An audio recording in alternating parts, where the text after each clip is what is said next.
All right, guys, welcome back to Brass Tacks.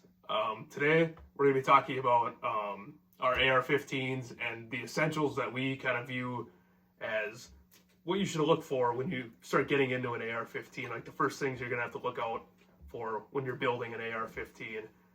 And to start that off, we really thought that you get into an AR-15, you buy your gun, what's the first thing you look for? And we both kind of agreed on it. It's your scope.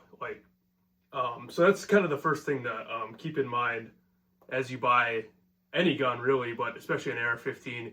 You're probably going to be putting a scope on it. So just, you have to really keep in mind, what are your intended purposes for the gun? And that kind of reflects in the gun you pick and the scope you put on it. You really have to ask yourself those questions. Yeah, I'd have to agree. If you're close quarters, you're living in an environment where you're not reaching out past, let's say, 200 yards. Do you really need a glass optic with variable zoom? You could go with just your standard red dot and just run a magnifier if you're really conscious about getting out there. But I think you can't go wrong with just a standard red dot, in my opinion. Mm-hmm. I mean, you have what? What do you have on your rifle? This is a 3x prism scope, and that gets back in your intended purpose for the gun. Like my gun here, my AR-15. Spin it around here, but the overall purpose of this gun is to go fast, to shoot fast, to do things quickly, and all fairly close, which is why I have this is a fixed 3-power scope. And I chose this is a prism scope, so it's kind of, the closest thing you could call it would be a magnified red dot. However, the reticle on the inside is etched, so you're never going to run out of battery at any point in time. You're always going to have that etched reticle there. And it's really meant for anything within 200 yards is the sweet spot of this, which is exactly what I want for this type of gun. It's anything within 200 yards, shooting very fast. I have a whole bunch of stuff in here that's meant to shoot fast. That's the goal of this gun, and that's what I thought about when I put the optic on it. And we'll get into that. Yeah, we'll get into it, because I've got some new pieces in here that I'll talk about later, but some new pieces. And we'll probably shoot a video on it in the coming future on the pieces that I have in here. And like Ben was saying, he has a etched reticle. I do as well, and this is a 6-hour Tango. This is a 1-to-6. So you have your slider on top, and you're at 1 power if you really wanted. So that would be almost like, having your etched reticle or red dot in the sense that you look through and it's not really changing. It's flat, it's at that 1 power. And you can scale it up, if you're reaching out. I feel comfortable maybe 300 yards with the 6-power scope. That's not unheard of at all. So I'm really happy. I mean, these SIGs are nice because they come with the mounting furniture and everything, as soon as you order them. And we were having this conversation, for the price, because you have one of these on your AR-10. Mm-hmm. That's a 1-to-8. 1-to-8. Yeah, but we were talking, for the price, I think they're unbeatable for LPVO, low power variable optic. So I'd highly recommend those too. I really like LPVOs in general. If you're not exactly sure what you want, LPVO is a good middle ground to start off at, because you could pretty much do just about anything you want with an LPVO and not be super limited in any way. When we were talking about scenarios, where we live, this is perfect, in my opinion. And you might be a little bit opposed to that, or you might agree with me, but I feel we constantly get those scenarios hey, we can reach out to 300 yards pretty easily. Mm-hmm. So that makes sense for us, but I also want a rifle, it's an all-purpose rifle. That was what I was going for, and that 1-to-6 fell into that category. But there's other options out there. You could find stuff online all day if you really wanted, but I fit the purpose of my rifle with this, and I'm happy I did. Yeah, I just think LPVOs are a great place to start if you're not really sure. If you're not sure if you're going to be doing any type of hunting or if you're just going to be target shooting, LPVOs, they kind of do both to a certain degree. Whereas if you're only going to be hunting with your rifle, then maybe get a more traditional scope for it. But an LPVO is a good place to start if you're not exactly sure what you're going to be doing. And I'm not saying it's the best by any means, because I feel like it does do everything, but it doesn't do it to the best of an extent, like kind of like yours. Like it does one thing very well, and this kind of does a lot of things good. Yeah. You know, it's not the best, but it does it good. And that's why it's a good place to start if you're Yeah. not really sure, because It does. it's not going to do anything poorly. So Yeah. it's a good place to get in if you're just getting into AR-15s. But red dots, I mean, I have one sitting over here, and I can grab that fast. All right, I got a Springfield Kuna here, and that is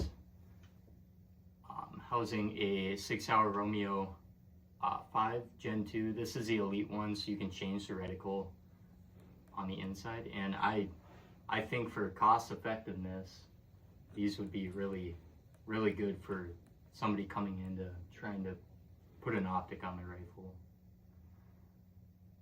So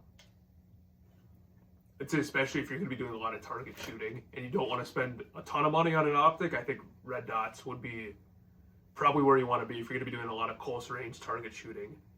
Red dots are very nice for that. And you talked about going fast, like a lot of guys that are doing competition, stuff like that, that's all you'll find is red dots, because that's what they are. You know, there's unlimited eye relief, doesn't matter. So something like this, like my eye has to be within a certain, you know, a certain closeness to the optic to get the proper eye relief, that eye box. And with a red dot, you don't get that. You can mount it anywhere on your rail and it still work the same. So that's really nice too. And they make red dots for all different sorts of purposes at all price ranges. You can pick up red dots for $75 or $750. So Yeah. Aim point. there's really something for everybody with red dots, which is they're kind of another dual type of optic. Now that we're running through, I guess, every single optic, we don't have one here, but holographic is an option. If you get if you got the funds, like you can go the holographic route, and I'd say that more shines like people using night vision and stuff like that. So the average Joe probably wouldn't go spend that amount of money on, let's say, an EOTech, but that's definitely an option as well. Yeah. So we can move on to what we feel is. Yeah, I think that we both kind of agreed on the scope's kind of the first thing you think about, and then we go different angles when it comes to the rest of the gun. So Which yeah, is fine. we'll get into that. Yeah, but there's a lot of stuff that I think we'd agree on anyway. Yeah. But we just kind of order it a little bit differently in terms of like the first things we look to. What would you feel like is the next go-to? Like you just get a brand new rifle, you already know how to shoot irons, whatever, you toss your prism on there. What's the next thing you're changing? I would just think like with everything that we say, it always goes back to what's your intended purpose for the rifle. You have to always keep that in mind. But I think regardless of your purpose for the rifle, the next thing I would go to past the scope would be the trigger, and keeping in mind what you want it for. But I don't think anybody would complain about getting an aftermarket trigger compared to the mil-spec triggers. And in this gun, particularly, I have a Timney single stage, this is a 3-pound trigger. And it's very crisp, very smooth, and it supports what this gun is for, meant to go fast. I want a fast trigger so I can get repeated follow-up shots quickly. And I would just go to the trigger as an aftermarket part from the scope, just because they're all going to be better than mil-spec, in my opinion. We agree on that to a certain extent. I don't know if that'd be the next thing I'd upgrade, but it'd definitely be the third. Like I think a trigger, like we say this always too, it makes or breaks the gun. So good trigger, you're gonna feel that. Yeah. And like I have a Rue Tactical. This is a 2-stage, so he has a single stage. This is a 2-stage, which my build longer range. So this is about a 3-pound trigger, really crisp, but you do have that take up, and some people prefer that for a longer range. I was just playing around. I never had a 2-stage quite like that, so I put that in this rifle. I will say after having both, I almost prefer the single stage. I put that in my Remington 700, and that's a trigger tech. That is adjustable. I have that down to like 2.3 pounds, and I really like the single stage, but I think if I was choosing my next attachment for a rifle, we got 2 categories, kind of your fun guns and your purpose guns. Okay. It all goes back to what you want the gun Right. for. Keep that in mind. I'm a purpose guy. I don't care too much about looks. I like Yeah. what the fuck it does. Like, if the gun does something, I want it to do that, regardless of how it looks. So I would honestly, I'd go for a flashlight, because a flashlight is it's one of those things where you have to have it. I feel like if you don't have a flashlight, you're kind of you're hurting yourself, because we're outside all the time. It gets dark out. Like, unless you have a flashlight on you, a headlamp on you, like, this is a tool. Your rifle is a tool. That is also a tool. I feel like putting a flashlight on a rifle is a must, so you can reach out. This is the Streamlight ProTac 1000 lumen, I think, and Candela, I don't know off the top of my head, 23,000 maybe, but it reaches out there. I mean, across the pond, that's like 200 yards, and I can shine up some of those targets that we have, so it's very good at what it does. And I feel like if I didn't have a light on my rifle, I would not feel confident going out into the night. Yeah. You know, because what you can't see, you can't hit. So I feel like that is definitely up there on my list. And I've been waiting, this Springfield Kuna, I got to put a light on here at some point. And same with my everyday carry. That's sitting over here. I'll grab that fast. Yeah, so this is my everyday carry. This is the 6-hour fuse. And I have the Streamlight TLR7 sub. And yeah, it has to be a no-brainer for me, because my purpose for this is whatever scenario I'm in, I want to be able to see. I want to be able to hit what I'm trying to hit accurately, hence the red dot on top. The flashlight for if I'm clearing a house. Like, say I'm sleeping in my bedroom, this is sitting on my nightstand, and something goes bump in the night. I want to be able to check that out and not have to worry about, yeah, let's go grab a flashlight. I want to pick something up and be like, boom, like, it's pressure switch, it's on. So that's what I would say. You know, if I was upgrading a rifle, put that on. It goes back to the intended purpose of the gun. I think if you've got a gun that you know it's your nightstand gun, you put it there every night before you go to bed and it stays there, I think a flashlight's great for that. If you don't fuck with flashlights on rifles, it goes back to the scope. You can always get night vision, and you can always go with thermals. But those are a little bit more expensive, and the flashlight will do the job for a little bit cheaper.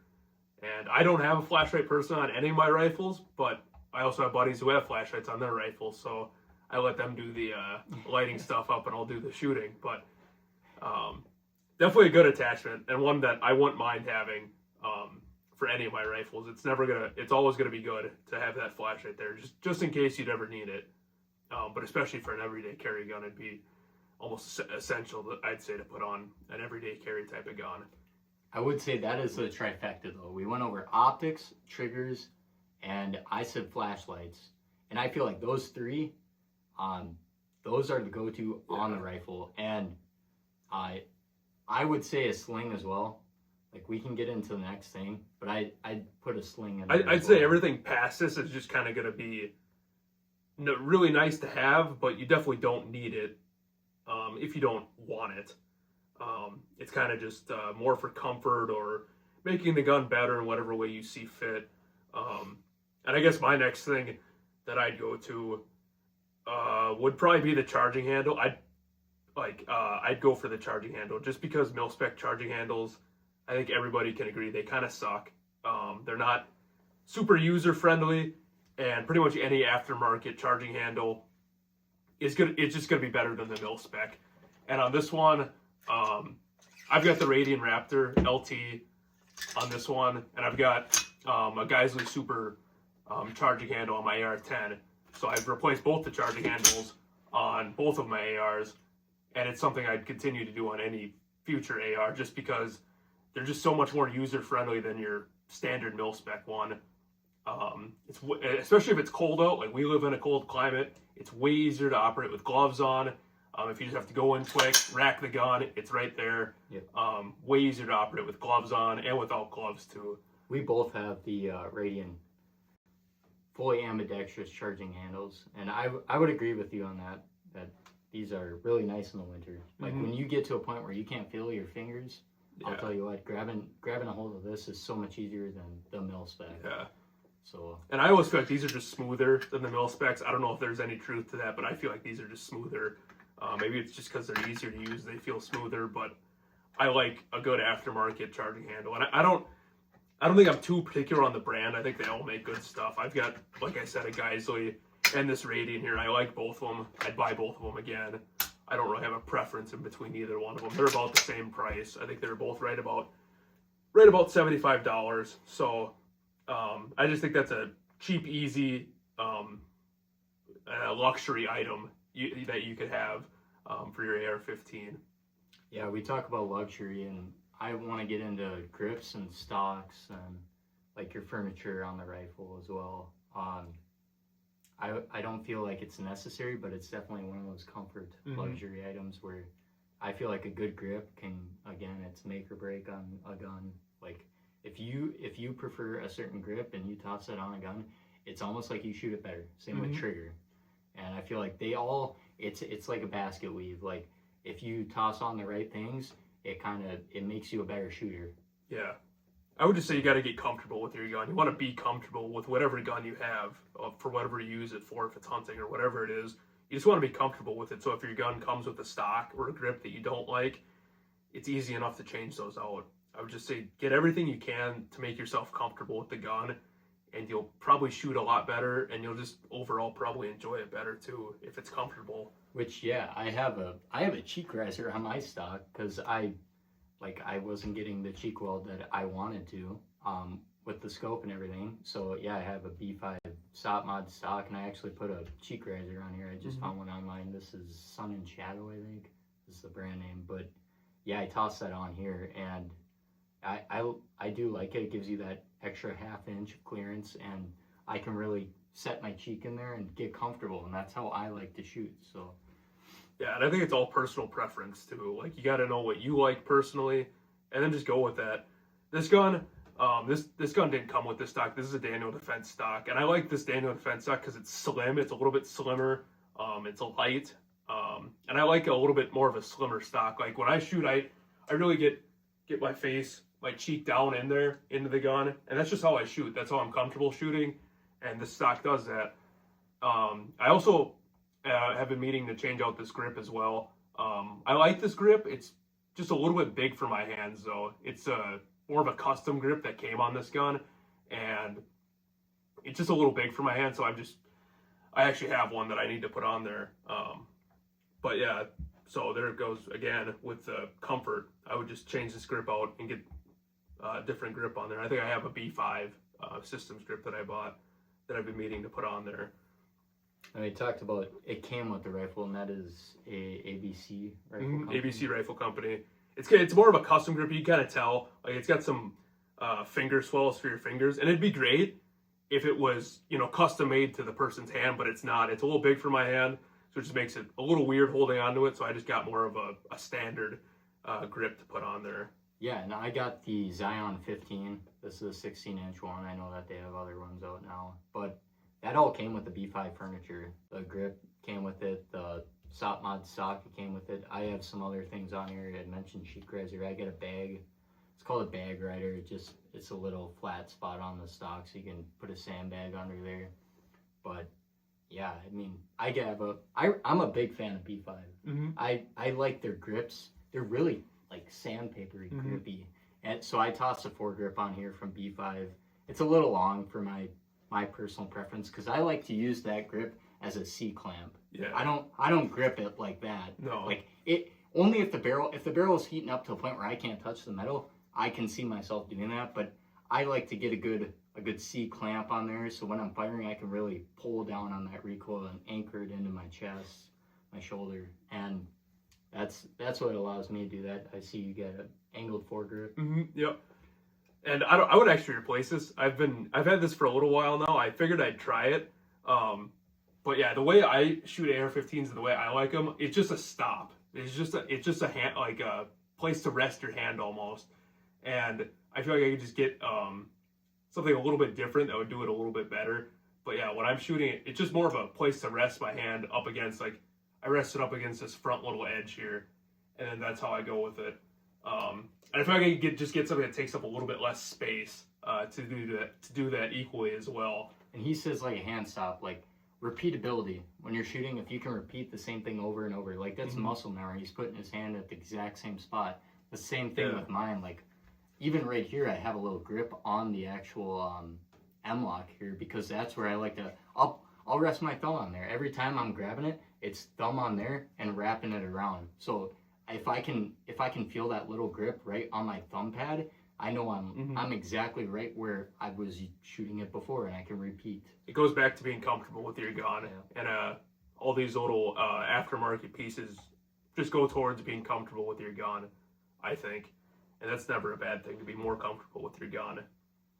And I think I said slings earlier. I think a sling for me is comfortable because I like to be able to shoot and have it on my person after shooting. I don't have to set it down somewhere or carry it around constantly. And like you can get a 2-point. I got a single point sling over here. This is a Magpul one, so you can change it from a single point to a 2-point sling. And kind of that's all preference as well. Like what do you like? But I would say that a sling is really nice for when we're shooting at the range because when you can just drop your rifle and you're like, yeah, it's sitting right here, right where I need it. That's important. I'd say especially if you got a bit of a heavier gun, it's nice to have a sling because carrying around a heavier gun can kind of be a little overwhelming at times when you're doing it all day long shooting. And if you can tighten that up to your body too, say like I got to bend over and pick something up, like instead of holding my rifle, picking that up, if I can tighten that to my body and bend over, that's nice. So, yeah. I think that's everything I've been thinking of for more of the comfort stuff. Everything I'm thinking of now is more internal. More for fun, more internal parts of the firearm. Let's start with that because he's got a lot of stuff going on. I got a lot of stuff working on the inside of this rifle that you don't see on the surface. I suppose it's easiest to start on the end. With the muzzle brake. And I like muzzle brakes personally on AR15s and AR10s. Like I said, this gun's designed to go fast. Oh, see, you like them. I don't like shooting by them when he's got a muzzle brake. No, we'll get into that in just a sec because there are pros and cons to using muzzle brakes, especially the ones that are really effective. And this one is a Precision Armaments Hyper Tap. It's a bit expensive. I think this was about $160, but it's probably one of the most well-regarded muzzle brakes for AR-15s, and it does its job really well, and you absolutely get what you pay for when it comes to that, because this gun just has no recoil with this muzzle brake working, and I really like it because, well, number one, it's self-timing, which is really nice, because if you just get a muzzle brake that isn't self-timing, and if you're a little bit confused with self-timing, that means you could fit it to any threads, and there's no need for any crush washers or anything like that, so that it's sitting on there nicely. This will fit anything, which is really nice. Makes it really easy to put on there and tighten down. But yeah, it's incredibly effective, and that's why I like it so much. This gun has no recoil using this, and you pay for it, but you get exactly what you pay for with it, which is what I really like. Yeah, I'd say that's definitely the primo. Like, yeah, you can get a little closer view of it, but yeah, it really does its job well. And that's purpose built because guys that run suppressors and they want QD mounts or to be able to direct thread, like you're not going to have a muzzle device if you're direct threading. But with a QD mount, most of those are just either a flash hider or some of those are comms. But yeah, that's definitely, like, I just have an A2 bird cage, the standard, which that's kind of what I wanted, was just a flash hider. Yeah. And once I get a can, like, I'll be replacing that. So yeah, I looked into those, and your gun definitely, it's a fun gun. Yeah, that's the best way to put it. Like, if you're comfortable with spending the money and you know what you're going to get out of it, you're going to have a fun gun to shoot, and that's what you're getting with it. But it's functional as well. It's fun and it's functional, and that's what I like about it. I guess the one negative thing we were going to say earlier is with these muzzle brakes, you get a lot of concussion off because the gas is coming through the barrel and out these chambers. Like there's 4 chambers here, and all that gas and all that pressure is just shooting out the sides. So if you're shooting next to somebody, like if I'm shooting here, like all that gas is just going in both directions. So you can definitely feel it when you're standing next to somebody. And I can't really comment on that because I'm usually shooting the gun. It feels like every time he shoots, it's like boom, boom, boom. Yeah, you can feel it in your You can chest. feel it. There's a lot of gas. Yeah. So if you're worried about with like visibility, I guess like there's gonna be a lot of gas coming out the end of this. A little bit louder too. Just Yeah, I would say a little bit louder, definitely, because you're getting all that gas being redirected out to the sides. So it's something to keep in mind if you're interested in muzzle brakes, is that you're going to get a lot of concussion. So just be ready for that. A lot of smiles though. Yeah, it's a lot of fun. Definitely unique. You don't see a lot of AR-15 shooting like it without a muzzle brake. Well, let's break that down too, because you have other I got some stuff on the inside, and I'll actually open this up and show you what I got going here on the inside. But this was a recent addition during the Christmas season that I put on the inside. If I can get this damn pin out, this thing's always tough to get out. There it goes.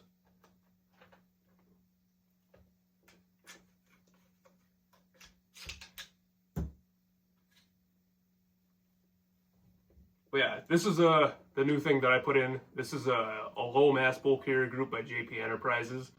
And pretty much the science behind this is that as you shoot the gun, it's your bolt's going back, loading the next round in, and the lower weight you can have in your bolt, and it reduces the inertia coming back. So as you shoot, slides back, chambers the next round. The lower weight of this will reduce that felt recoil coming in you, and it lowers the recoil impulse by being lighter. Well, let's get a side by side here. Yeah, this is your full auto cut. You can visibly see how much skinnier that is. This is definitely slimmer. Well, even the side profile, where your gas ports are, like that is all milled out on his. Same with the opposite side there. Like you can see, that is all cut down. It's much slimmer. I'd say just by hand. Like, I mean, you could definitely get a feel for it. Like, yeah, you could tell one's lighter. Yeah, I would almost say that yours is half the weight of this. Yeah, and that just deals with the physics. Like, it obviously makes sense that instead of having this, which is heavier, going back in your shoulder, you have this, which is lighter. It reduces that recoil impulse, which in combination, and this is what I see other people have done, when you have this working in combination with the muzzle brake, it really, there's no recoil at all with this. Like, it's one of the funner guns to shoot just because you're shooting an AR-15, so you expect at least a little bit of recoil, but you're just not getting any. So it's really easy to just stack rounds on target. And if that's what you're into, I'd recommend doing something like this because it excels at that. It's really good at that. And I also have I'm not going to take it out, but I have the JP Enterprises silent buffer system as well. Captured. Yep. Yeah. Which just kind of, it makes it run smoother. I would say it makes it feel a lot smoother running through it. It's really hard to explain until you shoot it, but everything feels smoother about it. There's less friction going on. Everything just feels a little bit more in sync, and just shooting feels smoother with it. So I really like it. I'd do it again. But recoil springs are great. I mean, like on ARs, I feel like they do a lot less than what you'd see on a handgun. Like if you tune your recoil spring on a handgun, that's gonna dramatically affect it, and it's noticeable on your AR-15 as well. But I just have a Tubbs flat wire spring. Nothing crazy. I have a Geisley H2 buffer in there as well for weight. Yeah, and I would just say, if you get into when you start messing with the internals of a gun, you probably want to have an adjustable gas block with your gun, because as you're messing with the weights of things and the gas of a gun, that could sometimes lead to inconsistencies. Maybe you're short strokey and not ejecting the shell fully because you're under gassed. You're not having enough gas to push that bolt back. Maybe you're over gassed. So it's really nice to just have that adjustable gas block that you tune, you shoot, you tune it, and get it to run how you want it. And those go hand in hand, I'd say, because a rifle maybe that you're not messing around with the low profile stuff to help recoil. But say you have an overgas rifle, like let's just toss a heavier weight in there instead of that H1 stock mil spec. Let's toss an H2 in there, kind of make the gas have the right ejection pattern. 3 o'clock. I would just keep that in mind before you get into any of it, because the last thing you want to do is get a bunch of stuff and then your rifle doesn't run right and then you don't know why or you don't know how to fix it. So definitely something to dive into when you know how everything works. Don't go poking around when you have no clue how it works. Because there's no guarantee when you add these types of parts that your gun's going to run well. So get an adjustable gas block if you want to do it, just in case it doesn't run right, which I've been fairly lucky so far running this. I haven't shot it a ton with these parts in it yet, but it's ran so far so good. So do some more shooting and see. This gun, I know it actually doesn't have an adjustable gas block, so I don't have one. So if it doesn't run well, I'll have to get one, but I know that, and I knew that when I got this stuff. So just keep that in mind before you do get anything like this. Yeah, I'm so pleased with mine. I have not had a single malfunction. I think the one time it was -20 out, went to go shoot, and I just oiled my rifle. I was using some REM oil, because you have to look at temperature ratings, and that REM oil, it gums up, it freezes up when it gets so cold out, and I was just constantly having to rack the bolt every time I fired because it wasn't cycling. So it froze up on me, and it's almost better to run a rifle dry in that scenario, but otherwise some oils are rated for those negative temps, and I didn't know that at the time. That was when I first gotten into that type of rifle, and that's another thing is reliability. So I'd say if you're running a rifle, an AR-15 in the cold, it's better to just run it dry. It's the simplest way to run it dry, not gonna hurt anything, perfectly fine running dry when it's super cold out. Yeah, so can you think of anything else to touch on here? I think I've covered everything I've thought about. I guess we haven't talked a ton about, thermals and night visions, but that's specialized, I'd say. Definitely the thermal, like if you're getting into, I'd say coyote hunting, because that's probably most likely with this type of rifle.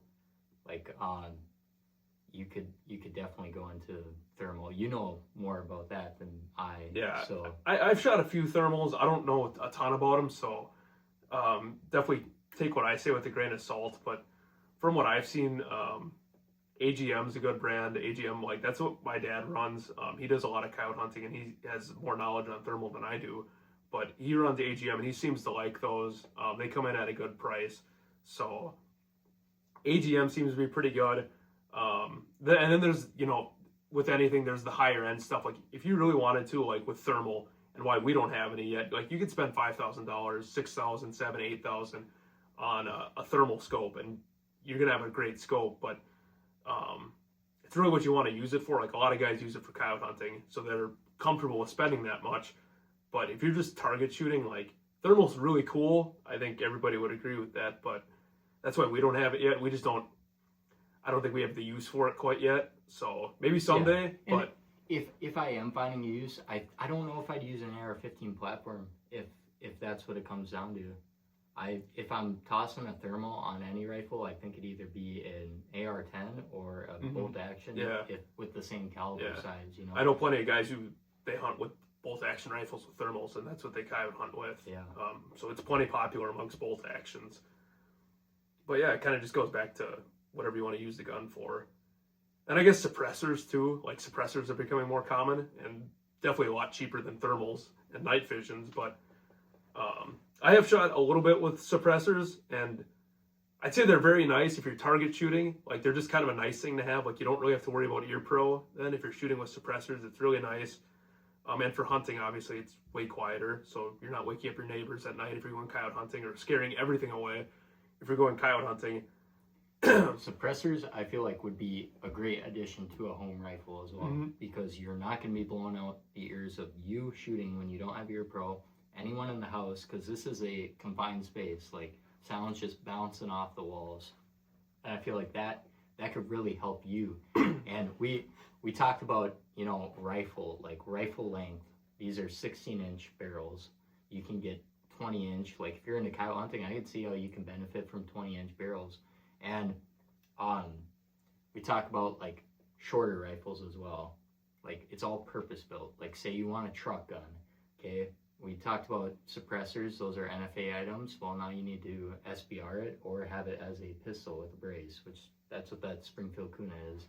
But yeah, that's something you need to consider too, is how much hoops you want to try and jump through. Mm-hmm. You know, because if you're getting a suppressor, now you got to go in and you got to fill out a bunch of paperwork, and if it fits your need, go for it. They're awesome. And that's again, I think we both went with the 16-inch barrel because ease of access. It's the cartridge. I mean, I think it's designed for 20-inch barrels is the best. I mean, with longer barrels, you're going to get more velocity, more energy on target. But at the further down you chop that barrel, like guys are running 10.5s, you're going to lose a lot of that energy. But it's all kind of what your purpose is. Like if you're just using it as a house gun, you don't need to poke out super far, so you're not going to need that extra energy. Yeah. So, and I would just say with suppressors too, also keep in mind that if you do more shooting, if you do more target shooting and you're shooting a lot, with suppressors, your gun will get a lot dirtier, a lot quicker. From what I've seen with suppressors, like they get a lot dirtier way quicker. So I just say keep that in mind too. You're going to be cleaning your gun a little bit more if it's a target gun and you shoot it a lot. And be smart about what you're buying for a suppressor. Yeah. Because you can get, like we talked about, hey, first thing you're going to get is probably a 30 cal. Because you can put on so many different applications. 5.56, take it off this, I'm putting it on my bolt action 308. That's maybe something that not a lot of people know about, but if you get, say you get a 30 cal suppressor, it will work on an AR15, which is not 30 cal.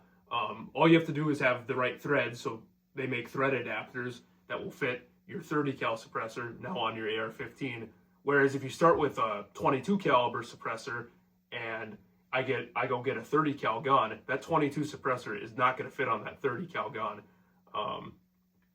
And with that, like if you're running a 30 cal suppressor on an AR15, it's not going to be as effective or as quiet as a 22 cal suppressor, which is actually made for an AR15, but it's going to be close. It's going to be good enough for most people. So that's why if I bought a suppressor, it's going to be a 30 cal suppressor. It'll work on all my 30 cal guns, but I could also use it on my AR15 too. So that's why I'd start with the 30 cal and then kind of work my way down if I wanted to. And when you say it's 22, we're not talking about 22 long rifle, because there are 22 long rifle suppressors that are not rated for 5.56. So you need to watch. That's the thing, you got to check for the ratings. If you're dealing with bigger rounds, I'd say most suppressors that I've seen, at least 30 cal suppressors, I'd say they're rated up to usually it's 300 Win Mag or 338 Lapua, something like that. 300 Remington Ultra Mag sometimes, something like that. So a 30 cal suppressor is going to get you pretty much everything you need in terms of pressure rating that suppressor is going to be able to deal with. So yeah, keep that in mind. And also know your state laws too. Like state laws vary a lot by state. So obviously keep that in mind. You don't want to get a suppressor when in reality you can't have one. You need to go through all the right paperwork, fill out the right stuff to get one. And it's becoming a lot easier in a lot of states, but it does vary. So check your state laws, obviously. Yeah. Now, as of this year, so the tax stamp has disappeared for the time being. Also, with the SBR, if you want to go register that, it's free now. Yeah. So that's a big win for the suppressor community. Yeah. I feel like in the next year. It's getting easier. It's getting easier to buy a suppressor. The wait times are going down. In order to get a suppressor, you can go in and buy them in store now and only wait a couple of days, I've heard. Whereas, a couple of years ago, like you're waiting months to get a suppressor and you're paying a lot of money. You're paying that tax stamp and now that's gone. So I'd say the suppressor is in the near future for sure. Like I'll definitely end up getting one, at least in the next couple of years, I'd say for sure. The only thing stopping me is waiting to see what happens. I have this notion where it's like if you wait long enough, prices will drop. Yep. Because when I bought this LPVO, I think I paid $300, $400 for it, and I'm seeing it nowadays for like $250 on sale, $230 on sale. So it's kind of one of those things. And same with night vision and thermal. Like as technology progresses, we're going to see prices go down, because same thing with TVs. Like it's just getting better all the time. The technology is increasing, and the outdated I'd stuff. say there's more competition too. There's going to be more people making suppressors as more people get into suppressors, and people are going to make stuff for cheaper if they want to, you know, get a market share and compete. So, which that's great. Yeah, that's awesome. So, yeah, I think that's all we have to touch on Yeah. today. So, thank you guys for watching, and stay tuned. Let us know what you want to see next in the comments, and we'll catch you next time.